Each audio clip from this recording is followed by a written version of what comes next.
ఈ రోజున సరైన ఉద్యోగాలు, సరైన జీవన విధానం లేకుండా డిగ్రీ ఇంజనీరింగ్ పూర్తి చేసిన వారు ఈ రోజున స్విగ్గీకో జొమాటోలో పనిచేసేటువంటి పరిస్థితులు వస్తున్నాయి.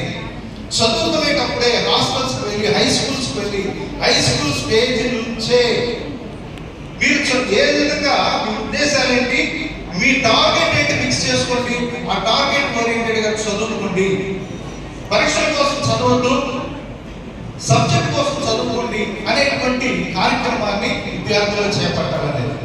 తర్వాత ఫారెన్ చదువుకునే పిల్లలు, తెలివి కలిగిన పిల్లలు, ఒక వ్యక్తి ఫారెన్ చదువుకున్నాడు, అమెరికాకో స్విట్జర్లాండ్కో ఇంక దగ్గరికి వెళ్ళి చదువుకున్నాడంటే ఆ వ్యక్తి బ్రాడ్ మైండ్, భారతదేశంలో ఉన్నటువంటి కులాలు, మతాలు, ఈ భిన్నమైనటువంటి అడ్డు గోడల్ని ఛేదించుకోగలిగే పరిస్థితికి వెళ్ళేటువంటి అవకాశం ఉంటుంది. కాబట్టి అట్లా పేద పిల్లలు, కుల మత పరం లేకుండా పేద పిల్లలకి మనం ఉద్యోగస్తులము వాళ్ళని ఎంకరేజ్ చేసి పంపగలగాలి.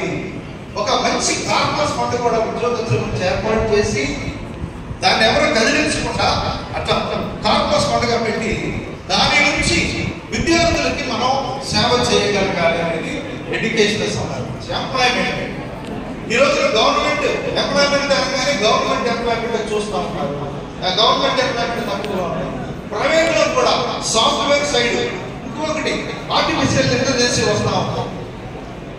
వాళ్ళు జీవితంలో స్థిరపడగలగడానికి ప్రైవేట్ లో చేసినా గవర్నమెంట్ లో చేసినా ఆ సబ్జెక్ట్ ఓరియంటెడ్ గా వాళ్ళు సిద్ధపడితే వాళ్ళు మంచిగా సెటిల్ అయ్యే అవకాశం ఉంది, అనేకులకు ఆదర్శం ఉండే అవకాశం ఉంది. తర్వాత ఎంటర్‌ప్రెన్యూర్‌షిప్, వ్యాపారం అనేది